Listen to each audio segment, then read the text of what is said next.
Bonjour et bienvenue dans What's Up Troll. Pour la sélection de cette semaine, on part en voyage sur l'île de Pâques avec Rapa Nui, un jeu qui va vous proposer d'incarner un chef de tribu dont le but va être d'ériger de prestigieux moaïs tout autour de l'île et éventuellement de les coiffer avec des pukao. Chaque joueur aura à sa disposition des villageois qui lui serviront soit à construire des moaïs, soit à les transporter. Quand je les construirai, je les placerai en fait sur une zone qui me permettra de choisir la taille du moaï que je construis, petit, moyen ou grand.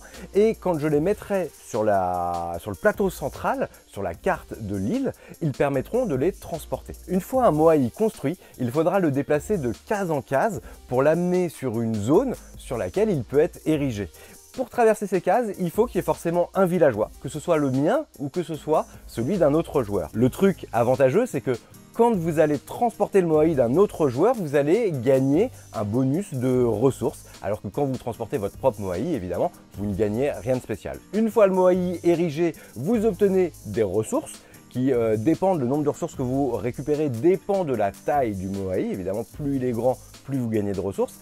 Et ensuite, dans un deuxième temps, vous pourrez les coiffer avec les pukao. Quand j'arrive à mettre un pukao sur une statue, là, ça me donne l'opportunité de marquer des points. Je pourrais faire des offrandes en dépensant des ressources. Selon le type de ressources que j'ai dépensé, je vais récupérer un petit jeton qui va me rapporter plus ou moins de points à la fin de la partie. Vous ajoutez à cela des pouvoirs one-shot que vous allez récupérer quand vous dressez une statue et évidemment, il faudra les utiliser au bon moment. Le tout vous donne un jeu avec une forte interaction entre les joueurs. Il faudra bien positionner ces villageois sur le terrain pour pouvoir transporter au maximum les moaïs des autres et récupérer des ressources. Il faudra de temps en temps essayer d'aller un peu faire le ninja et d'arriver rapidement pour dire « Ah là, je t'ai bien eu, c'est moi qui vais pouvoir coiffer le pukao et marquer les points ». Un peu de planification, un peu de vis, vous obtenez un jeu qui joue assez rapidement. Vous comptez 3/4 d'heure à 1 heure la partie. Ça chamaille pas mal autour de la table, ça se dispute. Le plateau est très joli. Une fois les statues montées, ça fait voyager. Warp's Edge est le deuxième jeu de la série Hero Solo, édité par Renegades et Origame, dont l'auteur n'est autre que Skulled Helms, qui est le papa de la gamme des Tiny Epic. Aux commandes de votre vaisseau, vous allez affronter une flotte de vaisseaux extraterrestres et le but, bien entendu, va être de démonter, déboîter, exploser le vaisseau mère. Le jeu est divisé en tours qui sont appelés des warps, parce qu'en fait le principe c'est que vous avez une technologie qui vous permet un petit peu de remonter dans le temps et d'essayer de faire mieux. Chaque warp va être divisé en différentes phases, dont la principale, ça va être une phase de pioche. Vous allez récupérer dans un petit sac des jetons que vous allez pouvoir associer aux vaisseaux qui vous attaquent.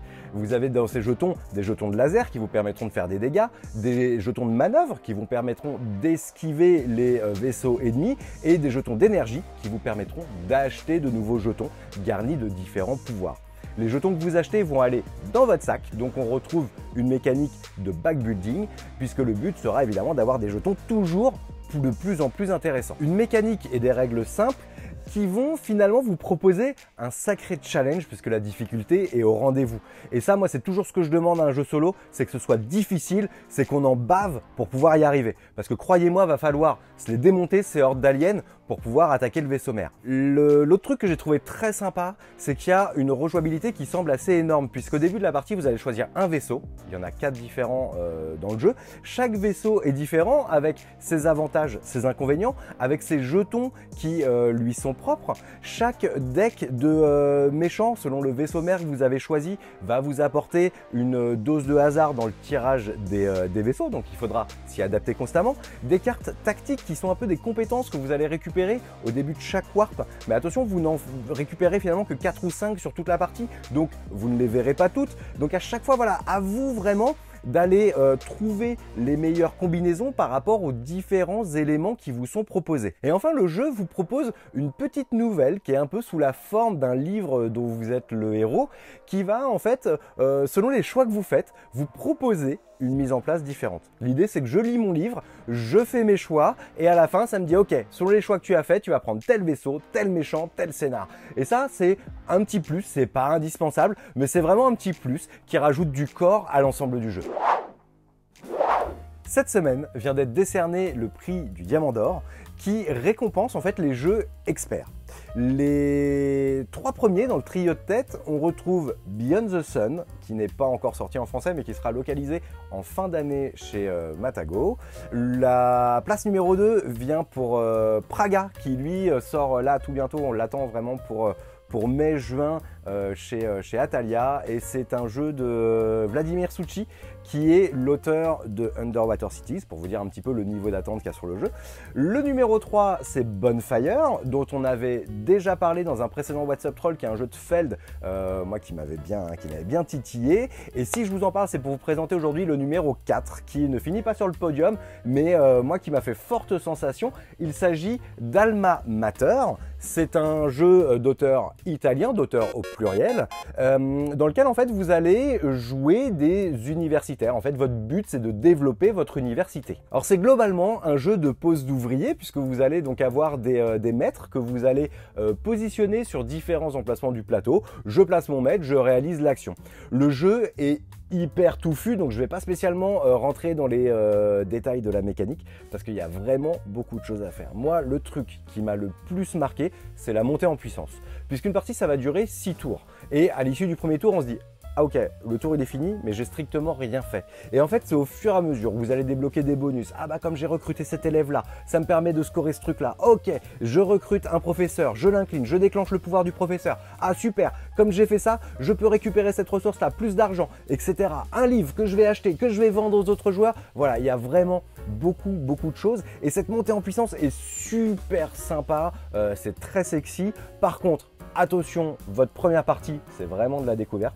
Il en faut une deuxième pour asseoir un petit peu plus votre stratégie. Le jeu bénéficie d'un univers graphique qui est super coloré et très sympathique, très lisible en plus. Et ça, c'est toujours chouette pour un joueur expert. C'est d'avoir au moins la possibilité de lire sur le plateau toutes les informations les plus importantes. Vous comptez un bon gros 2 heures à 3 heures de partie si vous jouez à 4. Et bah, tout de suite, après la partie, vous direz: oh, comment est-ce que je peux faire mieux? Alors moi, j'aurais dû optimiser comme ça. Ok, allez, on en refait une. Et tant pis si on se couche à 2 heures du matin. Et voilà pour la sélection de cette semaine, j'espère qu'elle vous aura plu. N'hésitez pas, comme d'habitude, ça fait beaucoup de bien à la chaîne, à commenter, partager, liker, vous abonner à la chaîne So Many Bits, à la page Le Troll Savant. Moi je vous dis à la semaine prochaine, salut!